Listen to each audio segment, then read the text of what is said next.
순교자가 있었다는 말, 그것은 역사적으로 있었던 하나의 사실이죠.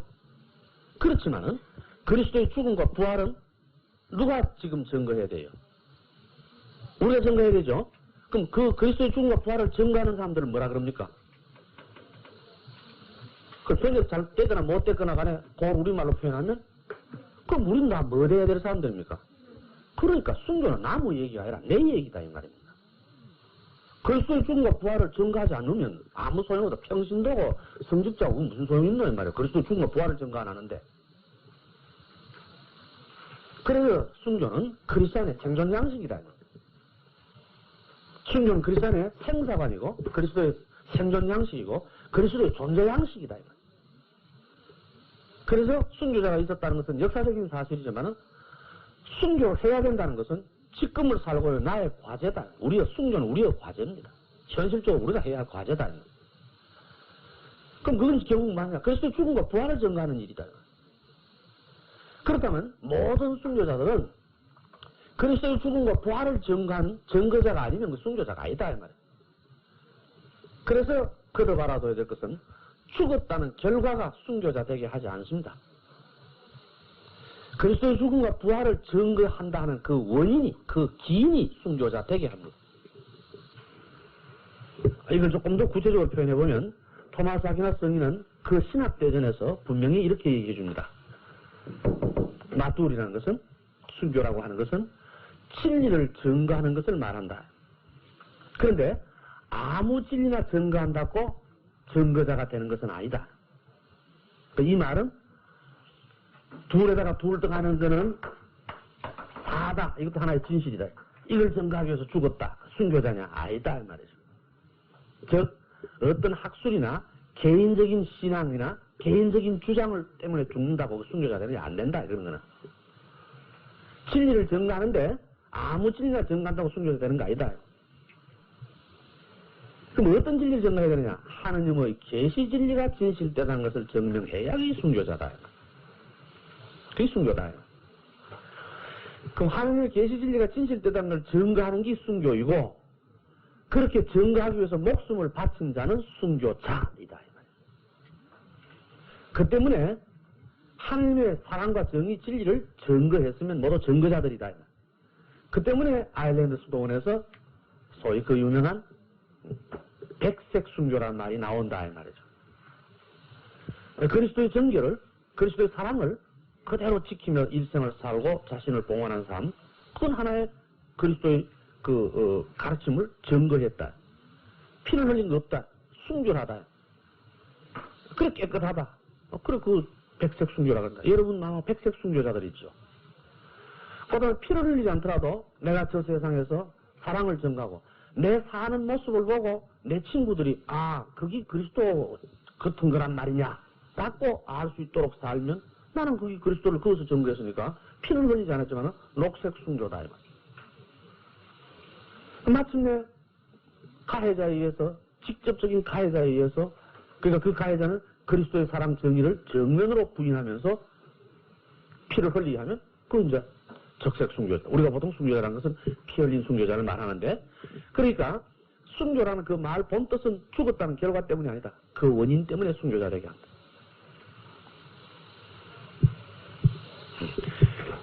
아거스틴도 그 참여록에서 순교란 그 결과 가지고 말하는 게 아니다. 그 기인이다. 그 원인이다. 그러니까 어떤 사람이 죽었다. 그럼 순교자냐? 죽었는데 와 순교자를 안 그러냐? 아니다. 그 사람이 정말 하나님의 어떤 진실을, 하나님의 어떤 계시 진리 어느 것을 증명하기 위해서 그렇게 됐는가? 그게 드러나야지 순교자가 되는 것이다. 그럼 이제 우리는 순교의 뜻을 구체화시킨다고 해서 극기니 인내니 하는 데다가 이래 떨어뜨리지 말아라 이거죠. 오히려 그런 극기와 인내를 전부 합해 넘었으면 순교가 될 수는 있겠죠. 그러나 순교는 그런 것들의 집합은 아닙니다. 그 모든 걸 포용을 하고 있죠. 그러나 그것의 집합이 순교는 아닙니다. 그래서 순교는 모든 덕의 기초이고 그 다음에 모든 덕의 완성입니다. 끝입니다. 그래서 정결과 청빈과 순명과 이런 모든 것들을 합해도 순교의 삐닷대는 아무것도 아니죠. 그렇지만 이 모든 걸 합하면 순교가 되느냐? 그렇지는 않죠. 그러나 순교 안에는 그 모든 게 들어는 있습니다. 네, 그런 삶이거든요. 네, 우리들 순교자들이 그렇게 살았다. 교회가 역사적인 사실로서 한 순교자라고 교회가 공식적으로 인정하려면 이런 순교의 뜻이 있기 때문에 순교의 본 뜻을 그대로 지켰나 안 지켰냐를 매우 엄격하게 합니다. 그 때문에 한국교회 역사에서 10,000명이 넘는, 누가 봐도 틀림없는 10,000명이 넘는 순교자를 내놓고도 불과 103위밖에 성인을 가지고 있지 못하는 이유도 그만큼 엄격하기 때문이다. 그만큼 쉬운 게 아니다. 그래서 스님들은 잘 알고 계시겠지만 하도 답답해서 모르겠습니다. 이거 알고 계시는 말을 거듭드리는 것은 시간 낭비가 되는지 모르겠습니다. 그래서 한번 여쭤보죠. 성인, 복자, 가경자, 요 되는 순서 아십니까? 들으셨어요? 네, 그러면 뭐 얘기 안 해도 되겠죠. 아니, 알고 계신다면서요? 그럼 어떤 사람에 대해서 순교자인가 아닌가를 조사하려면 조사위원회가 어떻게 구성됩니까? 신앙옹호위원회가 만들어집니다. 이건 무슨 소리냐 하면요, 신앙을 옹호해야 되거든요. 보세요. 참 신앙의 모범인 사람을, 진짜로 신앙의 모범인 사람을 우리가 이 사람은 신앙의 모범이다라고 승인 안 했다고 해서 잘못될 거야 있습니까? 없죠. 그렇지만은 그렇게 엄격하지만은 어떤 신앙인을 이 사람은 우리 신앙의 모범이라고 선언했다가 역사가 바뀌고 가치관이 바뀌고 문화가 바뀌고 그런 뒤에 그 죽음은 사실상 그 시대에 한정되지 모든 문화, 모든 시대를 초월해서 신앙의 기감은 될 수 없다라고 드러나게 되면 신앙의 모범이라고 선언했는 게 나았습니까? 안 했는 게 나을 뻔했습니까? 그렇죠? 그러면 신앙을 옹호하려면 그런 건 하는 게 좋습니까? 안 하는 게 좋습니까? 또 헷갈리기 시작하네. 방금 안 하는 게 좋다 그러셔놓고. 그렇죠? 그러니까 어떤 시대는 그 사람이 참 훌륭하다. 다시 그 말이다. 그때 생각할 때는 누가 들어도 이거 반대할 사람 어디 있는가 하고 신앙의 모범이라고 선언해놨는데 100년이 지나고 200년이 지나고 사람이 바뀌고 문화가 바뀌고 역사가 바뀌고 과학이 발전하고 난 다음에 보니까 그거 아무것도 아니다 이 말이죠. 그럼 뭐 그때 신앙의 모범 뭐 그 시대 모범이지 지금 모범은 아니잖나 이래 된다 이 말이죠. 그런 것 같으면 모든 시대의 신앙의 모범이라고 선언하는 게 낫습니까? 안 하는 게 낫습니까? 안 하는 게 낫. 하지 말고 그 시대는 그런 사람이 모범이었다. 우리 시대는 또 이런 사람이 모범이었다. 우리 시대는 또 이런 사람이 모범이었다. 이렇게 하면 될 거 아닙니까? 그죠? 그래야지 꼭 이걸 신앙의 모범이라고 선언할 필요 없죠. 적어도 성인이라고 하면 신앙의 모든 시대, 모든 인류의 신앙의 모범이라고 선언하는 겁니다. 그러니까 괜히 선언해놨다가 300년대 성인이 1900년대 보니 성인도 아니다 이래 되면 그건 창피찬란하죠. 이런 건 하지 말아야 되죠. 이런 일이 없도록 하는 일을 맡는 사람이 신앙옹호위원회다 이 말입니다. 아시겠죠? 그럼 이 위원회가 하는 일이 뭔지 짐작되겠죠? 그럼 누구든지 성인이다라고 말할 때 이 위원회는 주로 뭐라고 말하겠습니까? 아니다라고 말하는 사람. 그래 잘 모르는 사람은 이 위원회는 성인 안 되는 것만 얘기하니까 참 못된 위원회다 싶거든요. 근데 못된 위원회가 아닙니다. 방금 그런 뜻으로 하는 것 때문에 이거 신앙옹호위원회입니다. 그 다음에 이 한 사건을 놓고 신앙위원회가 만든 겁니다. 부신앙옹호위원회를 또 만듭니다. 그럼 부신앙옹호위원회는 또 뭐냐? 어떤 사람이 신앙생활을 하려고 그러는데 왜 잘 살고 싶은 마음은 간절해. 잘 살라고 마음을 먹고 잘 살라고 그러는데 왜 사는지 잘 사는지 도저히 모르겠어.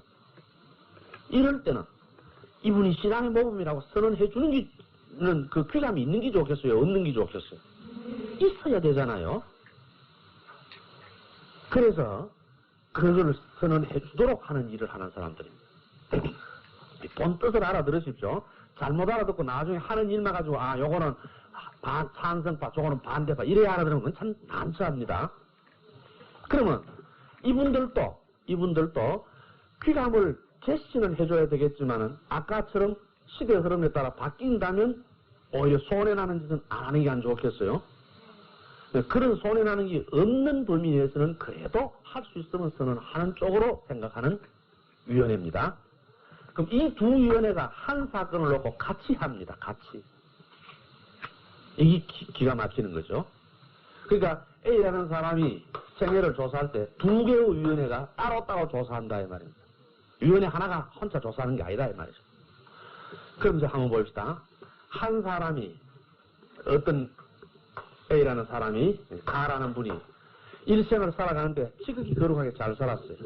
모든 사람이 그를 존경했어요. 그런데 그분이 돌아가셨어요. 많은 사람들이 모여서 장례미사 때 울고 그들의 유덕을 기렸습니다.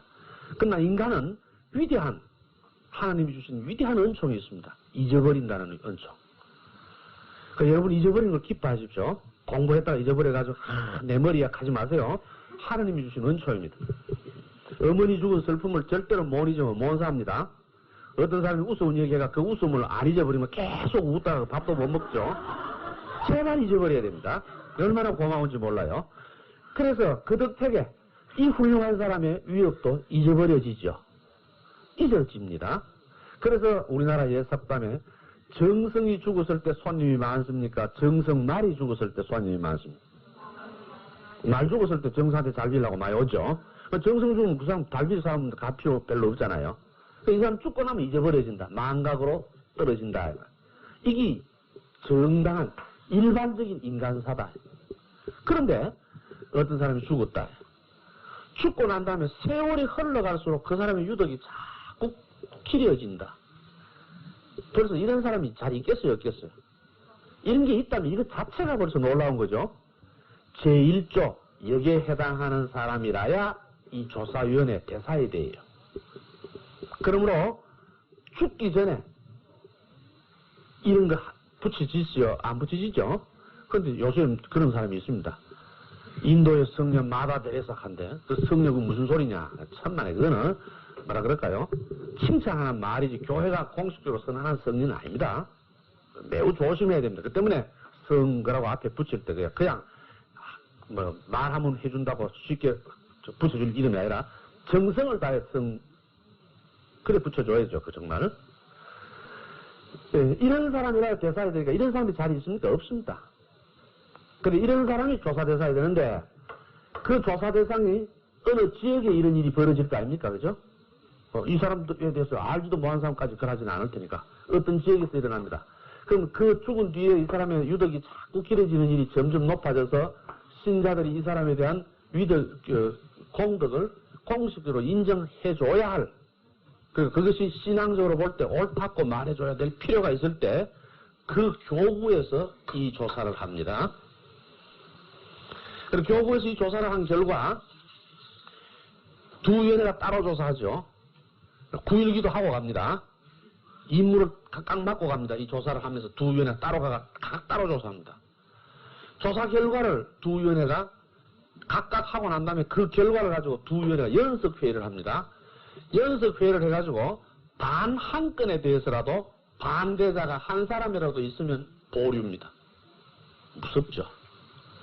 만장일치로 단 한 건에 대해서도 이의가 없으면 이분은 공식적으로 신앙의 모범이라고 말해도 된다라는 게 인정됩니다. 단 그 지역 안에서만. 거기 가경자입니다. 근데 이 가경자에 대한 공경이 자꾸 일어나요. 이 가경자에 대한 공격이 자꾸 일어나가 고만 기적이 턱 일어난다 이 말이에요. 기적하는 말도 좀 씁시다. 요새 사이비 종교가 하도 많으니까 기적이란 말도 똑똑히 알아둬야 됩니다. 지극히 편한 말인데 기적이란 말만 바로 알아도 사이비 종교는 안 빠질 텐데 그게 자꾸 빠져요. 나중에 설명하기로 하고 기적이 일어난다 이 사람에 대해서. 기적이 턱 일어나면 이게 기적인지 아닌지 또 조사합니다. 그래 그것도 여러분한테 한번 여쭤봅시다. 예컨대 아무 약효도 없는 물을 한 모금 마시고 나니까 10년 먹은 병이 탁 나았다. 기적입니까? 대답하기 곤란하죠. 대답했다가 요거 얻어먹니 안 하는 게 낫다. 대답하고 틀리는 것보다는 안 하고 가만히 있는 게 낫죠. 뭐. 예를 들어 나주에 성모상이 있는데 눈물을 흘리고 계세요, 성모상이. 신자들이 막 단체로 구경하러 갔다 왔죠. 어떤 수녀님도 또 신자들을 데리고 그전 가가 같이 또 묵주신공하고 오십니다. 기적입니까? 그래, 내가 왜하든지 신자들이야 그저 뭐 그래 댕기는 거야. 어쩌겠어요. 수녀님들이 왁하십니까? 그래, 내가 답답해가 수도자야 정신 차려라 싶은 생각이 든다 이 말이죠. 왜 그러냐? 예컨대 자연현상으로 설명할 수 없는 초자연적 어떤 일이 일어났다고 우리가 그걸 기적이라 안 그럽니다. 오늘의 과학으로 설명 못해 그렇지 내일의 과학으로 설명되면 어쩌겠습니까? 그래서 그런 걸 가지고 기적이라 안 그럽니다. 기적이라는 거는 그게 기적이라고 말할 때는 트리덴티노 공유의 정의를 우리가 볼 필요 있습니다. 아주 그 툭박하고 조금 문제 있는 표현이지만 그러나 알아듣기는 참 좋습니다. 기적은 뭐냐?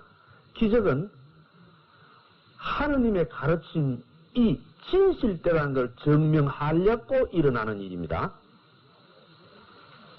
그럼 성모상 눈물 한번 흘려봐야 하느님의 가르침 뭐가 진실되다고 가르치려고 나왔습니까?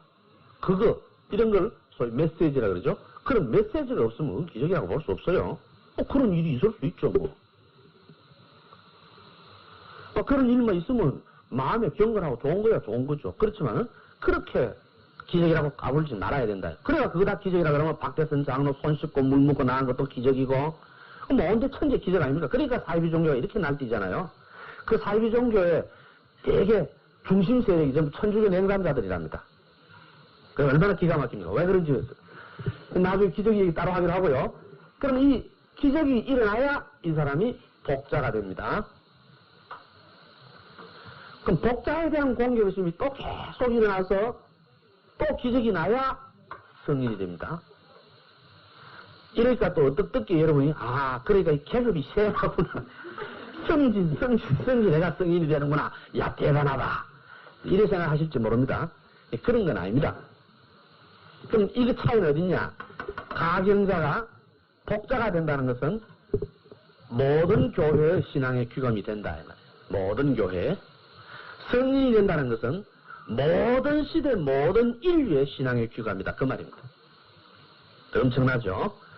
그럼 A라는 사람이 B라는 사람하고 같이 똑같은 신앙으로 똑같이 순교했는데 아까 보다시피 12살의 어린 나이로 전주 감옥에서 순교했죠. 15살의 어린 나이로 서울 감옥에서 순교했습니다. 그런데 서울 감옥에서 순교한 분은 성인이 되고 전주에서 또한 12살은 성인이 안 됐죠. 생각하면 억울합니다. 딱 그래서 사람은 남은 서울로 가라 하는구나 싶고 말이죠. 네, 웃었죠. 그럼 이 사람은 손해받고 이 사람은 기쁘다. 그렇습니까? 그게 아닌 줄은 스님은 쉽게 이해하시죠. 일반 신자들은 이것도 퍼뜩 이해 못합니다. 잘 생각해보세요. 두 분이 똑같이 순교했다면 이미 이분들은 하늘나라에서 영복소에서 하느님의 영광 안에 알고 계시겠죠. 그런데 이 사람은 세상 사람이 그 이름도 모르고 있고 이 사람은 성인으로 길이 인류의 귀감이 되어 있습니다. 그래서 천국의 A는 더 기쁘겠어요? 천만입니다. 그럼 천국에 있는 B가 야 천다도 차이가 있네. 니나네나 똑같은데 사람들이 니는 다 아는데 나는 아무도 몰라주네. 외롭다. 천만이죠. 하나님의 영광 속에는 영광을 누리는 그들은 이미 이런 거는 아무것도 아닌데 초월했죠. 그분을 기억한다고 그분이 더 영광스러울 것도 없고 그분을 기억 안 한다고 하더니 안 영광스러울 것도 없습니다. 그렇다면 여기서 알아둬야 할 게 있습니다. 성인으로 그들을 공경하는 까닭은 누구를 위해서입니까? 예, 그들을 위해서 아닙니다. 성인을 위하라 그러니까 성인을 위해야 안 되겠나고 나도 생각해보니 그래 죽은 사람을 위해야지 누구를 위해야 되겠노. 그래 내가 그를 위하려고 맘먹었다 한데 이 참 기가 막힌 거 어떤 사람 듣고 니 인자 뭐 깨닫는가 한데 내가 듣기로는 깨닫는 게 아니라 한참 얻길로 가는 거예요. 그분을 성인으로 존경하는 까닭은 내 때문입니다. 내가 구원을 받기 위해서 하는 게지 그 성인이 영광스럽게 되려고 하는 거 아닙니다. 그러니까 가톨릭 신앙 중에 많은 부분이 이게 잘못돼요. 그래서 내가 말이지 드디어 나도 성당 나오기로 결정을 했다. 옆에서 박수치고 왜든지 열심히 가를 끼다. 내가 온갖 종교 있지만 내가 딱 천주교로 딱 하면 내가 딱 선택 안 했나 이거라. 경상도 사나이 끈기로 나간다 이거지. 웃기는 소리 하지 마라. 지가 그게 하나님의 은총이라는 깨달을 때 얼마만한 시간이 더 걸리겠나 이 말. 아직 멀었다 이 말이죠. 그런 걸 우리가 깊이 생각해야 되는 겁니다. 그럼 여기서 이 얘기 나온 김에 한두 가지만 해명을 할게요. 다 알고 계시겠지만 한번 말씀드려보면요.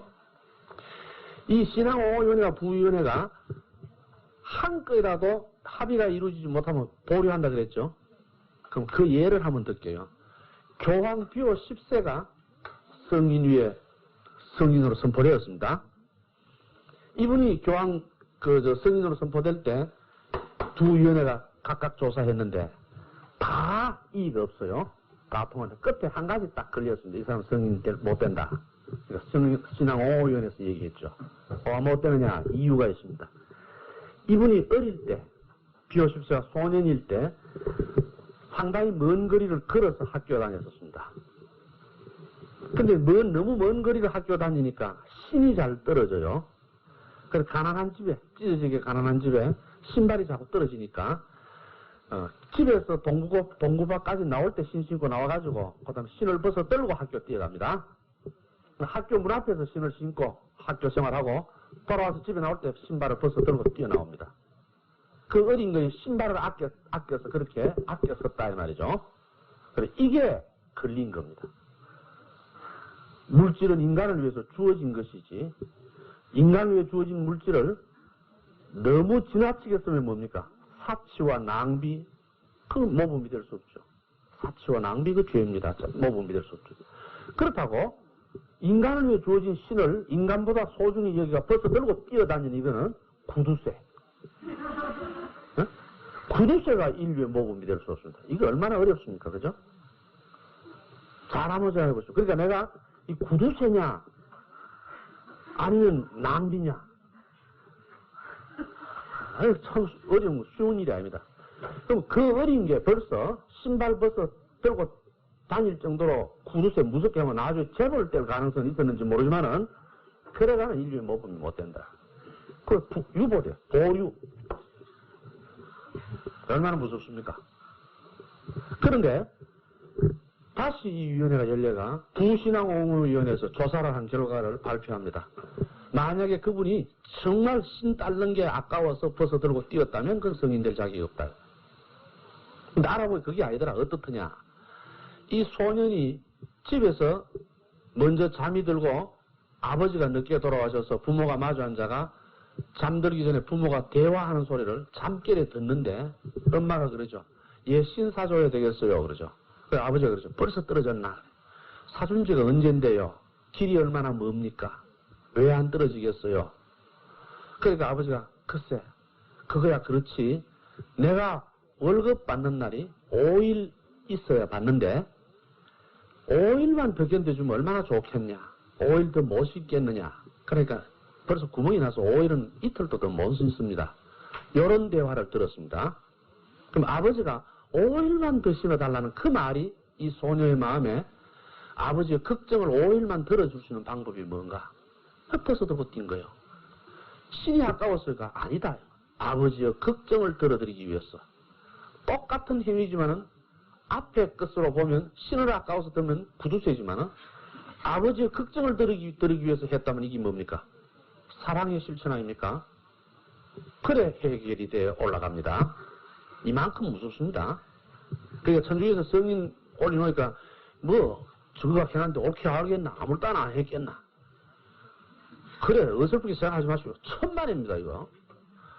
그 다음에 기적 얘기가 나와서 또 하죠. 요즘 영적인 체험을 하기 위해서 뭘 느끼는 거 이 좋습니다. 그거 자체를 나쁘다 그러면 안 되죠. 어떤 주부들이 눈물을 흘리면서 나는 하나님을 체험했다 그러는 이익이 있어요.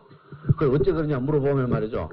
가스레인지 불 켜놓고 물 얹어놓고 깜빡이 잡고 어디 나갔다 왔는데 불 나서 깨다 이거야. 와보니 물은 다 쫄고 냄비는 다 탔는데도 불은 안 났더라. 이 하나님의 도우십니다. 부엌에 연기가 자욱한데 불은 났더라. 하늘의 도움. 너무 감격해서 기도를 드리고 감사 기도했다. 그 자세는 훌륭해요. 참 훌륭합니다. 그런 영적 체험을 많이 할수록 좋죠. 그렇지만은 그걸 가지고 나는 하나님을 체험했다. 그건 좀 곤란한 얘기다. 하나님이 나머지 불이나 지켜주는 사람이냐 이 말이야. 또 어떤 사람은 그럽니다. 내가 병이 안 나았다. 곳곳에 가도 나을 가능성이 없다 그러더라. 그래 모든 걸 포기하고 있는데 수녀님이 성당에 나오세요. 그래 이제 뭐 더 갈 데도 없고 가봐야 뭐 다닐 만큼 다녔고 그래 마지막에 수녀님 뜻택에 뭐 성당에 나왔더니 이게 나았다 이 말이야. 그래 나는 하나님이 계신 줄 안다. 물론 그래 느끼는 자세 좋습니다. 그 때문에 열심히 되는 거 좋죠. 그렇지만은 그걸 가지고 하나님을 증거한다. 그렇게 하지 말아요. 하나님이 어디 종합병원 원자인 줄 아나요. 하나님은 절대로 요술쟁이도 아니고 부엌에 불 지켜주는 사람도 아니고 그 다음에 계명 안 지키면 회초리 들고 때리는 윤리주의자도 아니고 종합병원 전문의는 더더욱 아니고 이게 문제라 이 말이에요. 개인적으로 신령한 영적 체험을 하는 것을 공적인 계시 진리를 증명하는 데 사용하지 못합니다. 공적 계시 진리는 사도시대 끝났고 공적 계시 진리는 사도시대의 이 얘기를 가지고 역사 속에서 이 얘기해야 되지 사적인 계시를 가지고 공적 진리를 증명 못합니다. 그럼 사이비 종교 안 빠질 수 있습니까? 그 계시가 뭔지 옳게 알아도 사이비 종교는 안 빠진다 이 말이에요. 근데 그럼 천주교 신자들이 사이비 종교에 빠진다 그래 기가 막히는 거 아닙니까? 그 수녀님들 잘 아신다, 들었다, 안다, 같은 소리 5분에 떠들으시 5번째 듣는데 이거 하시지 마시고 가서 좀 그래 달라 이 말이에요. 교우들한테 좀 자꾸 귀가 아프도록 이 말을 자꾸 해주십시오 이 말이에요. 그래야 내 같은 사람이 하는 것보다 수녀님이 카더라고 신자들이 더 믿거든요. 그 제발 이래가지고 그 기적이 뭔지 계시가 뭔지를 좀 알면 난데없이 드디어 나타나가 나는 계시를 받았다 하는데 깜짝 놀라 따라가는 일은 없잖아요. 그 개인적인 영적 체험은 있었는지 모르겠다. 그건 인정해준다. 그렇지만 그것과 공적 진리 증명받아. 그건 네 좋은 건 네 거정 해라. 이렇게 그 판단할 줄 알아야 돼요. 그럼 이제 이 기적에 관해서 기적 얘기가 나왔으니 말이죠. 예를 들어서 루드의 성모 동굴에서 시간당 14,400데실리터의 물이 솟아나죠. 파리 대학 화학과 교수가 1cc당 물 속에 들어있는 화학적 성분 분석표가 나왔습니다. 그 분석표의 결과는 마셔도 되는 정도로 인정되어 있지 그걸 마시고 어떤 약물적인 효과가 기대할 수 없다고 분명히 되어 있습니다. 그런데 현재 공식적으로 보고되는 바에 따르면 월 3, 4건, 연 최하 7, 8건 이상의 치유 체험을 호소해오는 사람을 교회는 듣고 있습니다. 놀라운 일이죠. 그럼 교회가 이걸 가지고 기적이라 그랬냐? 천만에요. 룰루드의 성모에 관련되어서 교회가 기적이라고 선언한 것은 딱 2개밖에 없습니다. 그럼 어째서 그렇게 어려우냐? 기적 요건부터 보입시다. 기적 요건 첫째는 그것이 초자연적인 현상이어야 합니다. 초자연적 현상이어야 합니다. 그러면 어떤 일이 초자연적 현상이라는 것을 증명하는 것은 누가 할 수 있습니까? 이거 신부나 수녀가 할 수 있습니까? 못합니다. 그게 초자연 현상이다 아니다 하는 결정은 자연과학자들이 하는 겁니다. 그래서 자연과학자한테 맡깁니다. 교회가 인정하는 것 중에 하나가 있습니다. 나이 어린 어린이의 치유를 기적으로 교회는 인정했습니다. 그럼 이게 초자연적 현실이 아니냐를 인정하기 위해서 어찌해야 되느냐? 제일 중요한 게 첫째가 그 사람의 병이 무엇인가를 알아야 한다. 그럼 이 병은 아는데 누가 알아야 되느냐? 우리가 우리도 다 봐서 압니다. 그것까지는 안 됩니다. 얼마 전에 했죠? 봐서 다 알기로 말하면 우리는 매일 아침 해가 동쪽에 뜨는 거 보잖아요. 네. 봐가 되는 거 아닙니다. 전문가가 봐야 한다. 그래서 이 어린이에 대해서는 이 병이 폐렴이라는 게 드러났다. 그 폐렴이라는 거를 폐렴이라고 진단할 수 있는 내과 의사라 해야 됩니다. 외과 의사과는 안 됩니다, 또. 그럼 진단이 났습니다. 그럼 진단이 났으면 이걸 폐렴이라고 꼭 진단했는 근거를 제시해야 됩니다. 열이 얼마고, 아가 상태가 어떻고, 혈압이 어떻고, 체온이 어떻고, 그런 걸로 봐서 무슨 반응이 나오고 해서 폐렴이다라고 판단이 났고, 이 판단은 이후 수백 년이 지나도 모든 전문의사도 이 자료를 보면 폐렴이라고 할 수 있는 자료여야 됩니다. 그러니까 내가 그 사람 친구인데 한 20년을 알지만 그 사람이 늘 뭐 신경통이 있다 했다고 내가 잘 아나 안 하고 비 올 때마다 그 사람 몽 걸었다고. 그런데 나았다고 내가 안다 하는데 그것도 안 됩니다. 네가 뭐냐 이 말이야. 네가 뭐 전문이냐 이 말이야. 신경공동병은 내과 의사가 진단해봐야 소용없습니다. 신경과 의사가 진단했어야 됩니다. 그리고 신경과 의사가 판단한 그 자료를 가지고 다른 의사가 보고 이런 상황이면 와 저런 식으로는 생각해보지 않았어 하는 이의가 있으면 그거 안 되잖아요. 그렇잖아요. 그죠? 그러니까 모든 전문의가 그 상황을 보고 그건 폐경 틀림없다. 이 진단이 옳았다. 나와야죠. 그럼 폐병을 치료하는 약이 있습니다. 치료를 받았어야죠. 그럼 이 치료에 따라서 병 효과가 나가 치유됩니다. 이게 병원 아닙니까? 요 치료하고 치료한 결과가 어떻게 나타나는가를 하루도 빠짐없이 적는 게 뭡니까? 병상일지입니다. 병상일지가 있어야 돼요. 병상일지 없는 건 소용없어요. 그런데 모든 병이 밝혀지고 치료를 해가 죽죠. 그죠? 이래도 죽으면 사람이란 죽게 돼 있으니까 이랬는데도 불구하고 죽었다. 죽었다는 판단 내리기 전에 이랬는데도 불구하고 그 병세가 악화된다. 열이 더 났다. 맥박이 더 급해졌다. 그러면 틀림없이 주치의가 이걸 거기에 대한 매번 그 사태가 일어날 때마다 적절한 어느 의사가 봐도 적절한 조치였다고 판단할 수 있는 조치를 해줬어야 합니다. 그러니까 이건 주치의가 저거 있어야 되죠. 그래 해줬는데도 불구하고 가망이 없다. 왜 가망이 없나? 이러이러한 조건 때문에 가망이 없다고 그 주치의가 판단해야 합니다. 다른 사람 판단 소용없죠. 보통 병원에 이래 되면 주치의가 그러죠. 예컨대 연세 높은 분이 이런 상태 되면 고마 마음 옳게 잡수시고 집에 모실랍니까? 뭐 병원에 두실랍니까? 뭐 이 정도로 인원 되잖아요. 그죠? 이래서 주치의가 안 된다 그랬어야 합니다. 이 어린이는 이 전체에 정확하게 해당되었습니다. 마지막에 이 판단이 내렸을 때 어머니는 죽어가는 아들을 품에 안고 몸부림치면서 엄마가 할 수 있는 마지막에 아무것도 없기 때문에 막무가내로 뛰어와가지고 루드의 성모의 물에 그 어린 걸 풍덩 담그었습니다. 그런데 요 행위도 문제입니다. 왜 문제냐? 엄마가 의사로서 병에 대한 전문 지식이 없다 하더라도 요 행위가 만약에 요 병에 어떤 방법으로 기여하는 거라면 이것도 해당 안 됩니다. 그렇잖아요. 고열이 났는데 사람이 아무것도 몰라가 물을 품어가 개꾸 잡시는 물러가라 하고 얼굴에 훅 품으니까 아가 정신이 푹 들거든요. 그래 옆에서 보고 야 맞네. 그거 맞는 거 아니죠? 열이 올라는데 찬물을 품어주니까 정신이 드는 거죠. 그렇잖아요. 그죠? 예. 그러면 그건 안 됩니다. 근데 이 행위는 모든 전문의가 볼 때 이거는 멀쩡한 사람이라도 일하면 죽는다 이 말이야. 애가 열이 났거든. 폐염이란 병이 고열이다. 고열이 나는 애를 서서히 식혀야 되는데 찬물에 한꺼번에 펑 담그면 멀쩡한 사람도 심장마비로 죽게 돼 있다 이 말이야. 그러면 의학적으로 치료가 안 되는 정반대 행위를 했죠. 그랬는데도 나았다 이 말이야. 이번에 이 나았다는 증명을 이 주치의가 해야 합니다. 그리고 이 주치의가 의학적으로 설명할 수 없다고 말하고 그 설명을 이 전문의 전체가 보고 아무도 이의를 달 수 없을 때 이게 초자연 현상입니다. 이쯤 되면 뭐 기도해가 속병 나왔다 하는 소리 그거 참 신자들이 믿고 다니면 안 됩니다. 그래서 자기가 그런 식으로 믿고 하니까 종교에 대해서 그렇게 우습게 보는 겁니다. 천주교가 그래 어설픈 동네가 아닙니다. 얼마나 어렵습니까? 그럼 이제 이쯤 되면 이게 기적이냐? 천만에죠. 이건 초자연적인 현상이라는 것만 얘기되었습니다.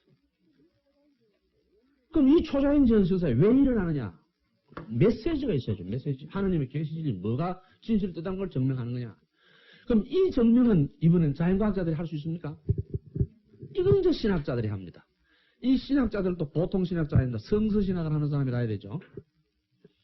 그래서 이것이 이 시대에 이렇게 난 것은 틀림없이 어느 계시 진리를 증명하고 인류에게 그 메시지를 전달하기 위해서다라는 신학적 해석이 모든 신학자들에 의해서 일치되게 받아들여져야 비로소 이걸 기적이라 그럽니다.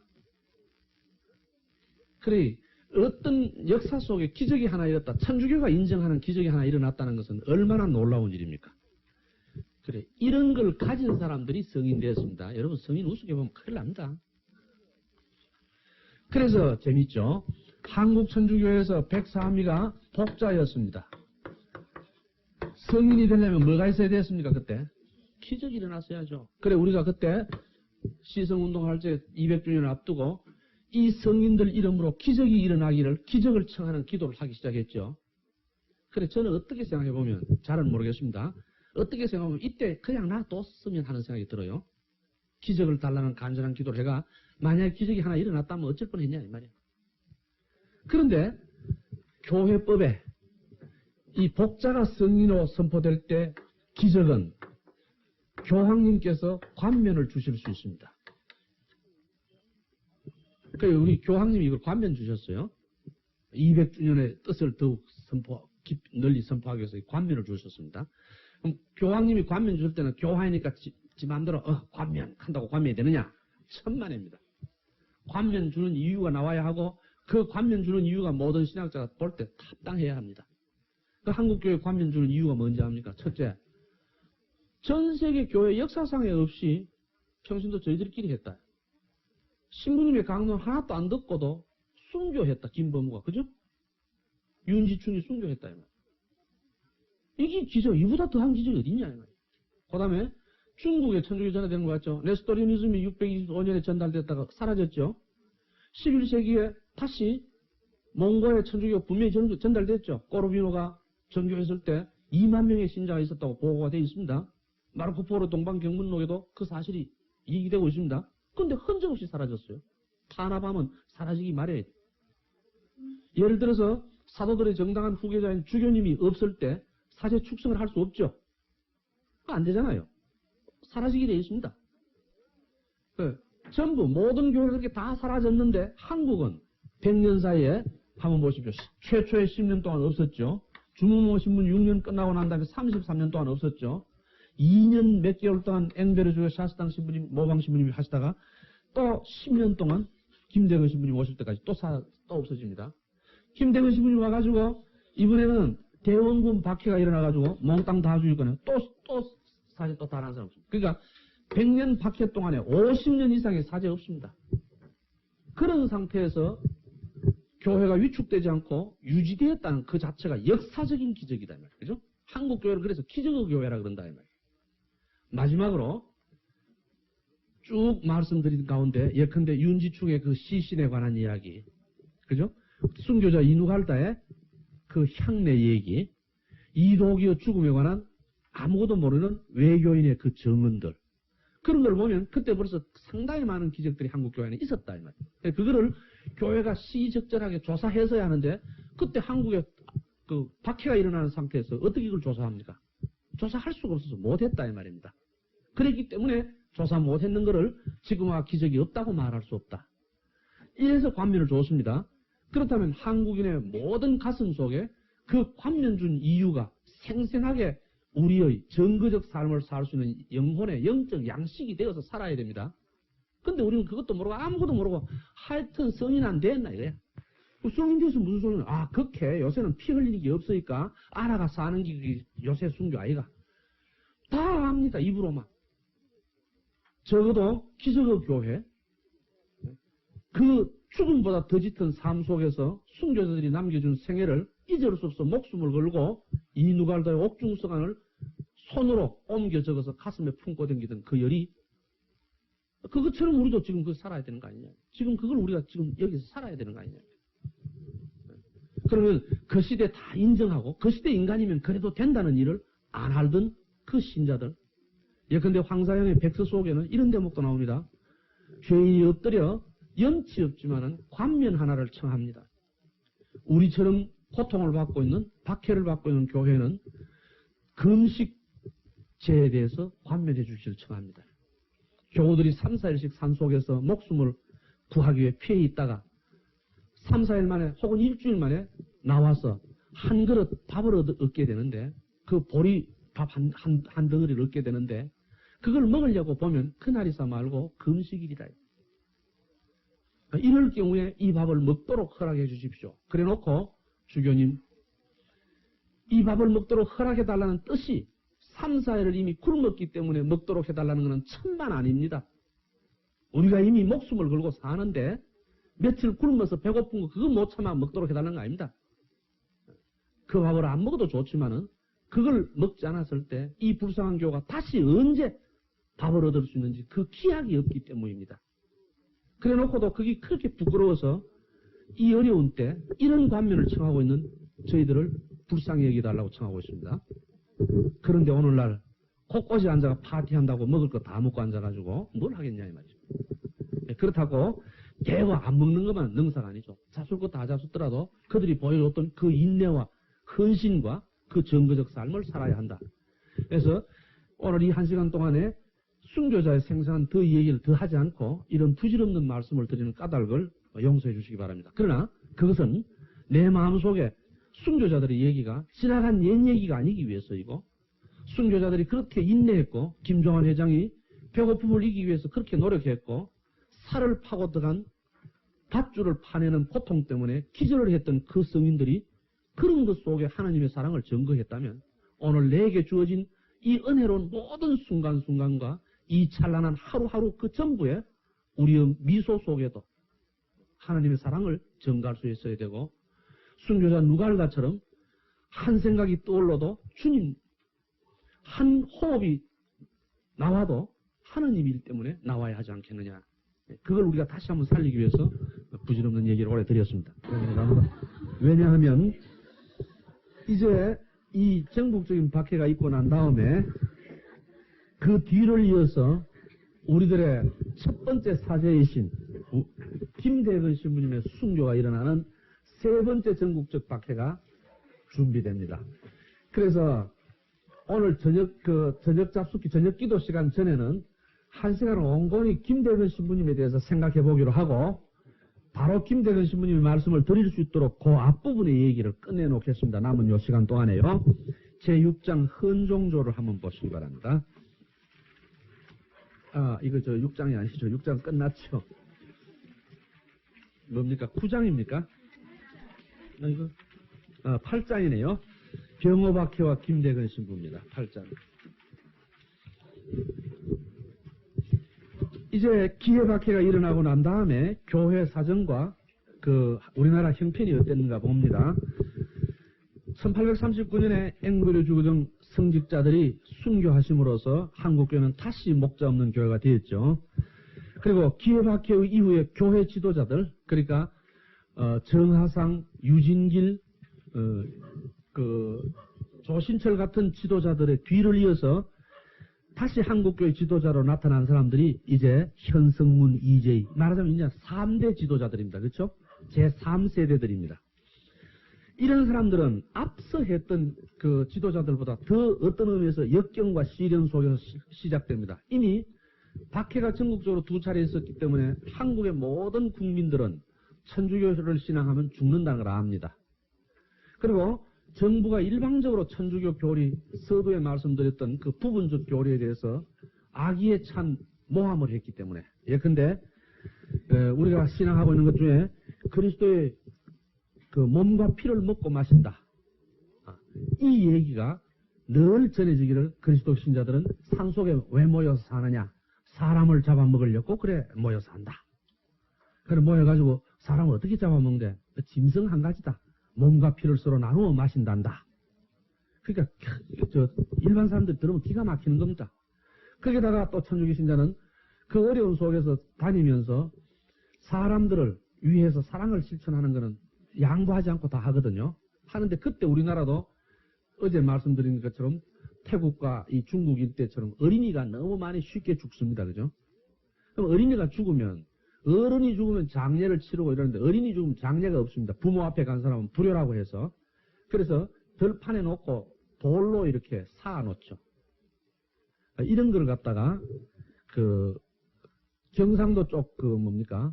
사투리 말로는 생구라 그런다. 생구. 어린이의 시신을 묻은 곳이다 이 말이죠. 생구라 그런다.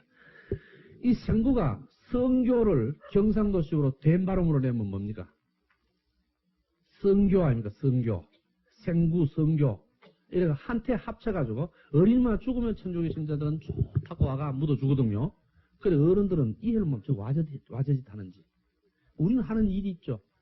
그 목숨 떨어지기 직전에 대세놓고, 그죠? 대세놓은 영혼을 소중하게 묻어줬잖아요. 그걸 모르는 사람은 저거를 소중하게 묻어주기 고맙긴 하지만은 천한 일이잖아요. 그러다가 천주교 신자들이 이미 양반 세력은 도망치고 없잖아요. 그러니까 이제 그때부터 생구쟁이들 그럽니다. 그전에는 천학도덕 하던 게 이제 생구쟁이가 되었어요. 그러나 그것은 한편으로는 희롱과 모욕의 뜻이 담겨 있지만은 또 한편으로는 그리스도의 사랑의 실천 때문에 얻은 별명이니까 나쁜 별명만은 아니죠. 예. 그래서 이제 그런 그 얘기들이 퍼지고 있고, 별의별 천주교에 대한 모함들과 가당치 않은 얘기들이 퍼져 있죠. 그런 속에서 현성문 이재희 등은 북경에 사제를 영입하는 운동을 전개하면서 이 교회를 이끌어 나가는데, 그 기가 막히는 상황 속에서 북경에 연락하기 위해서 편지를 비밀리에 준비해가지고 전달원을 시켜 보냈더니 1840년에 처음으로 이제 보냈는데 이 사람 가다가 얼어 죽어버렸어요. 1841년에는 사람을 선정 못해가 또 실패해서 갔지만 만나지를 못해가 실패했어요. 그래 얼마나 애가 타겠어요. 그죠? 실패하면 말은 하나뿐이지만 우리는 1년을 기다려야 돼요. 이런 서러움 속에서 교우들을 격려하면서 함께 살아갑니다. 근데 이런 교회가 안 망한 이유가 참 신기롭지 않습니까? 1842년에야 김프란치스코라는 한국 측 교회가 파견한 이 밀사가, 좋은 말로 그렇죠, 부연사항의 종으로 변장해 그 속에 들어가서 변문에서 페레올 주교가 보낸 사신과 접촉을 한다는데, 이 페레올 주교가 보낸 사신 두 사람 속에 아직 부제품도 채받지 못했던 김대근 신부가 섞여 있는 겁니다. 네. 이 접촉이 성공됩니다. 그래서 1842년에 이 접촉을 통해서 비로소 한국 안에 그 기가 막힌 기회바퀴가 일어났다는 걸 그때야 알죠. 요 얘기부터를 이제 김대근 신부 얘기 출발로 삼으면 이 얘기 순서가 되겠습니다. 그 출발 삼을 걸 전제로 해놓고요. 다음 얘기에 고래 전에 나오겠습니다. 그럼 이 무렵에 이제 제2대 교구장 순교하셨죠? 그래, 이 연락을 받고 2대 교구장이 순교했다는 걸 알고, 그 다음에 제3대 교구장이 임용이 되는데, 그 3대 교구장이 페레올 고주교고, 김대근 신부님은 이 3대 교구장인 페레올 고주교님의 사목방침과 명령을 충실히 따릅니다. 그래서, 김대근 신부 얘기를 할 때는 고주교님은 사이사이에 나오지, 주된 말씀을 못 들을 테니까 지금 말해놓고 다음에 얘기하는데 참고하는 게 도움이 되겠죠. 이 끄끄렁교구 출생인 그 페레올 주교님은 1838년에 외방선교에 입학합니다. 예, 그때 입학해가지고 그 외방선교의 신학교로 입교해가지고 그 선교 활동에 종사할 것을 선언하고 1835년에 보로도항을 출발해서 중국으로 오시죠. 이 중국으로 오시기 직전, 그러니까 38년 5월에 40년에 중국 상륙인데, 중국 상륙하기 전, 보로도항을 출발하기 전, 그때 이 페레올 주교는 베리나 교구의 명의주교로, 이건 마치 캅사의 명의주교 그러듯이, 그죠? 베리나 교구의 명의주교로 주교로 임명하면서 이분을 조선교구 부교구장으로 임명합니다. 왜 그러냐면 그때 교구장은 누굽니까? 앵베르 주교님이 계시니까. 그러니까 세계교회에서는 주교님이 계시는 한국 땅에 부주교를 임명해가 파견해가면서 계속 지원하고 있는 거 아닙니까? 그죠? 그래, 임명해가 들어오시죠. 그래, 이 본인은 조선교구 보좌주교로 임명된 걸 알고 출발해 들어옵니다. 그래서 1840년, 섬한자에서 1838년에 앵베르 주교가 한국에서 발송한 편지를 2년 뒤인 1840년 이 조선교구 부교의장인 페레올 주교가 받으시는데, 눈물겨운 사실은 이때 이 편지를 받을 때는 이미 앵베르 주교는 왜 됐습니까? 39년 이미 순교했습니다. 그런데도 순교한 줄도 모르고 그 편지를 읽습니다. 이 고주교가. 근데 그 편지 내용이 참 두 가지 기묘한 걸 말씀하고 있습니다. 하나는 뭘 말하고 있냐면, 한국에 들어오는 모든 선교사들은 영웅적인 인내심이 있어야 된다는 걸 강조하고 있습니다. 얼마나 살기 어렵다는 걸 얘기하고 있죠. 그러니까 요거는 어제 그전 시간에 그 앵베리 주교 일기 속에서 나오죠. 맨 바닥에서 잔다, 뭐 영양가 없는 밥, 건조한 기후, 그런 그 조건 속에서 새벽에 그 밤잠을 못 자면서 일하고 그 배고픔에 시달리고 이제 그런 그 어려움을 참아낼 수 있어야 된다. 그러니까 어떤 낭만적인 생각으로 단순히 주님의 복음을 전한다는 어떤 단순한 열의로 가지고는 안 된다. 영웅적인 인내심을 가지고 오라. 그 얘기고. 두 번째로는 한국 국경선이 매우 어렵다. 통과가 어렵다. 그래서 오려면 팔가자라는 요동반도의 팔가자에다가 와가지고 거기서 한국을 멀리 바라보면서 기회를 잡을 수 있도록 그렇게 와라. 국경 통과가 쉬운 것이 아니다라는 걸 얘기합니다. 그 페레올 고주교는 그걸 탁 보니까 처음에 생각했던 거하고 그 상황이 많이 다르잖아요. 어떤 의미에서 고주교님은 상당히 열정에 찬 낭만적인 생각을 가졌었는데 이걸 딱 보니까 기가 막히거든요. 그런데 그 내용이 얼마나 상세하고 비장했으면 그걸 읽고 페레올 고주교님이 친구 신부님에게 쓴 편지 내용이 하나 있습니다. 그 편지에 보면 이분이 한국에 가려는 열의가 그때부터는 이제 단순한 낭만이 아니라 어떤 각오와 태도로 가고 있다는 것이 분명히 나옵니다. 그래 그 편지 규제를 읽어보면 정말 신앙에 불타는 그리고 참으로 어떤 고통을 이미 다 알면서 그걸 각오하고 있는 모습이 분명히 드러납니다. 그 내용을 시간 이상 한번 쭉 읽어보면 그 자체가 하나의 묵사야 되겠죠. 다 말씀드릴 수 없고 그 마지막 규제를 소개하면 이렇습니다. 내가 여기서 이제 분명히 안 것은 한국의 하루하루의 삶은 곧 죽음의 삶이고 그리고 거긴 바로 죽을 수 있다는 곳이다. 죽을 수밖에 없다는 곳이다. 어떤 형태로든지 죽음을 각오해야 되는 현장이다.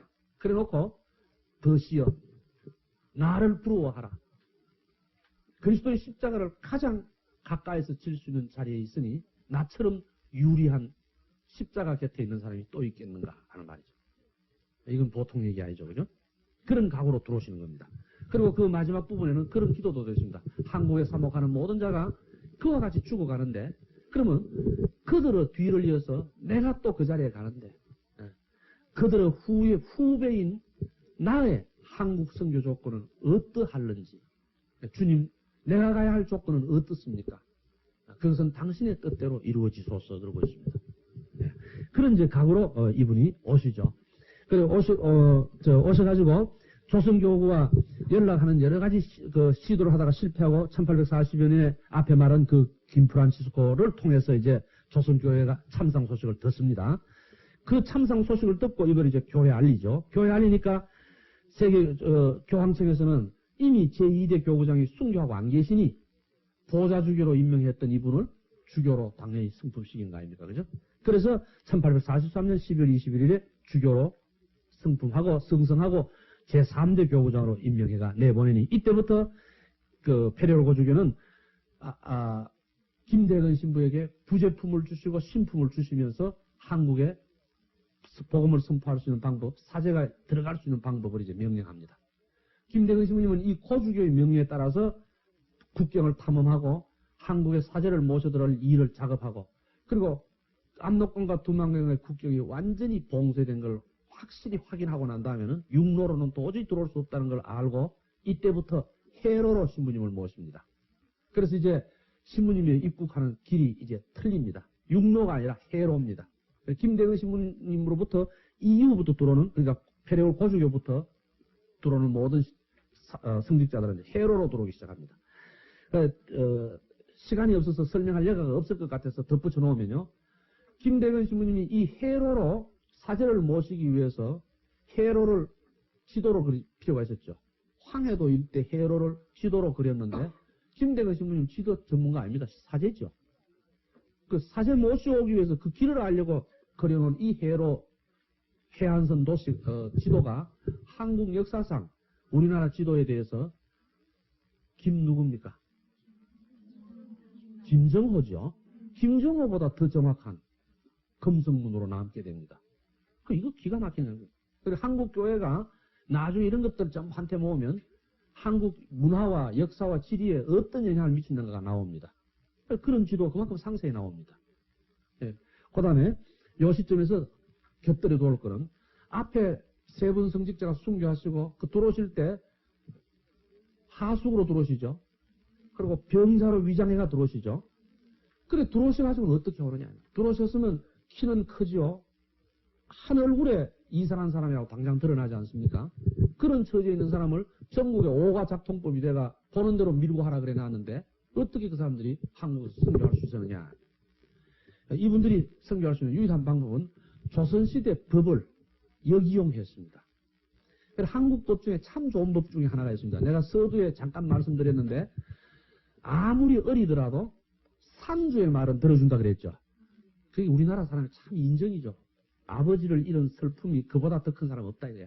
그래 그 슬픔을 가진 사람이 시킨 거는 들어주자. 그게 그를 위로해 준다고 생각합니다. 예, 그래서 상주는 적어도 상기간 동안에 항상 입지는 않지만 상복을 입어야 하는 기간을 복상기간이라 그럽니다. 상복 중에 있는 기간이죠. 그런데 상복을 입고 상복을 입은 사람은 방갓을 씁니다. 김삿감매로. 이 방갓은 너무 크고 짙어서 얼굴이 잘 안 보입니다. 푹 늘었으면 턱이 잘 보일락 말락 할 정도로 누려 설 수 있습니다. 왜 그렇게 쓰느냐? 죄인이 하늘을 우러러 볼 수 없다는 것이죠. 죄인이 어떻게 하늘을 우러러 보느냐. 그래 이제 방갓을 쓰죠. 상복을 입으니까 그건 너절하기 짝이 없죠. 이 상복을 입은 사람이 지나가면 그 상주의 슬픔을 인정하는 뜻에서 누구든지 길을 비켜줍니다. 일단은 상주가 먼저 지나가고 합니다. 이 예절이 요즘도 지켜져서 상당히 많은 곳에서는 장례 차가 나가면 다른 차가 비켜줍니다. 근데 이 미풍양속이 요즘 살살 없어져가 도시 같은 데는 이제 장례 차가 나가도 옆에 딱 끼들어가죠. 어떤 의미에서 장례차 속에 옆에 끼들어가는 그런 짓 할 사람은 차를 가지지 말아야 해요. 근데 요새 보면 차 가질 사람은 없고 가지지 말아야 될 사람 가지고 댕기니까 세상에 우습게 되었습니다만은 하여튼 그런 풍속이 있는 겁니다. 그래서 이분이 가면 길을 비켜주죠. 또 어떻게 하느냐 하면 상주가 슬픔 중에 있는데 딴소리 못한다 이래요. 부모를 잃고 슬픔에 잠기는 사람 보고 꽃이 이쁘지 그건 말이 안 되는 소리다 이 말이죠. 그러니까 상주의 기분을 알 수가 없으니 상주가 먼저 말하지 않는 한 절대로 말을 걸지 못합니다. 이게 참 멋있죠. 그러니 이제 우리 시부님은 하숙으로 돌아가지고는 이걸 딱 알고 있기 때문에 교우들이 상복을 딱 미리 준비해 갑니다. 상복 입고 방가 딱 쓰면 얼굴은 안 빕니다. 그러니까 몹시 슬픈 척하고 이래가 갑니다. 모두 길 비켜주죠. 그러다가 말 안 겁니다. 말 걸면 큰일 나죠. 한국말 모르는데 당장 들통 나는데요. 그 아무도 상주가 말 안 하는 먼저 말을 안 걸거든요. 그리고 또 상주가 아무리 말하고 싶어도 그 때문에 하고 싶은 말이라도 웬만하면 안 해야 됩니다. 상주는 또. 그게 우리 신부님한테는 더 좋죠. 절대로 말을 못 하니까. 이래가지고 서울까지 오시고 선교하러 다니시는 겁니다. 그래서 샤스당 신부님이 신자들한테 그런 말 합니다. 자기 그 상복과 방갓을 들어보면 천사의 날개다. 통행적이다 이거야. 그런데 그런 그 한국 풍속을 역이용하면서 오시는 겁니다. 그 다음에 에피소드를 들으니까 잊어버리면 말 못할 테니까 남은 시간에 한마디만 또 더 붙여드리면 우리나라 문화에 미친 서구 선교사들의 영향이 여러 측면에서 많습니다. 나중에 기회 있으면 한테 모아가지고 건축, 미술, 음악 전반에 걸쳐서 한번 좀 얘기할게요. 그런데 이제 여기 그 사이에 그 정식으로 그 정도로 말할 건 아닌 에피소드로 말씀을 드린다면 많은 사람들이 이 경상도 속에 이제 불란서 신분들이 와가 사는데 한국 중앙정부에서 이들을 잡아가 벌을 주는데 잡아가 벌을 주려고 그러니까 이 양반들이 내가 뭘 잘못했나 그러거든요. 선교사들이 소아실처럼 뭘 잘못했습니까? 그죠? 아무것도 잘못한 게 없어요. 걸 게 없거든요. 하도 걸 게 없으니 말하 그런 게 아니라 네가 땀 한 방울 안 흘리고 우리나라 농부들이 지은 양식을 먹었잖나 이 합니다. 어떤 의미에서 째째하고 더럽죠. 그걸 죄라고 말합니다. 그런데 대답할 필요 없지만은 신부님은 청렴을 나타내기 위해서 미안하지만은 내가 당신의 나라 음식은 못 먹소. 내가 먹는 음식도 우리나라에서 가져와서 먹소. 그럽니다. 그러니까 말을 그렇게 추적해 하니까 대답이 그래 나왔겠죠. 그 말은 상당히 많은 부분의 용품들을 신부님들이 가져왔습니다. 사실입니다. 예, 근데 초대교회 시골의 어떤 본당들, 종들 다 어디서 가온 겁니까? 그렇죠. 성상들 다 어디서 가져온 겁니까? 가져오신 거고, 또 이걸 가져온 게 묘하게도 우리나라 조각예술의 효시입니다. 그건 나중에 얘기하기로 하고, 이제 그래야 됩니다. 그러니까 자질구레한 생활용품도 가왔거든요. 그래서 재밌는 일이 하나 있습니다. 여러분 경상도의 고향이신 경상도 사투리를 잘 아시는 분만 손 한번 들어보겠습니다. 예, 됐습니다. 서울 사람들이 사투리 잘한다 그래도요, 경상도 사투리 못 알아듣습니다. 우리가 그래도 서울 사람 만나가지고 여러분 듣기에 저 사람 사투리가 와 저렇게 심하노 그래도 우리는 조심해서 사투리 안 써가 이 정도입니다. 우리 사투리 한번 써볼까요? 예? 도저히 못 알아듣는 말 여러분 못 알아들어요. 경상도 사투리. 내가 피라노가 경상도 한 10년 살아 경상도 사투리 다 한다 그래도 천만에요. 서울 사람한테 우리는 사투리를 뗄 수 있으면 안 쓰는 게 그 정도죠. 그러니까 경상도 사투리 웬만히 안다 싶지만 진짜 사투리 모릅니다. 예. 그러니까 뭡니까? 통시에 가가 수금보 가오라 하면 무슨 소리인지 압니까? 예, 도대체 모릅니다. 그럼 이제 그런 사투리 속에 있습니다. 우리가 지금 쓰는 비누 있죠? 비누를 경상도 사투리로 말하 그럽니까? 사분그라죠. 그래, 이겁니다.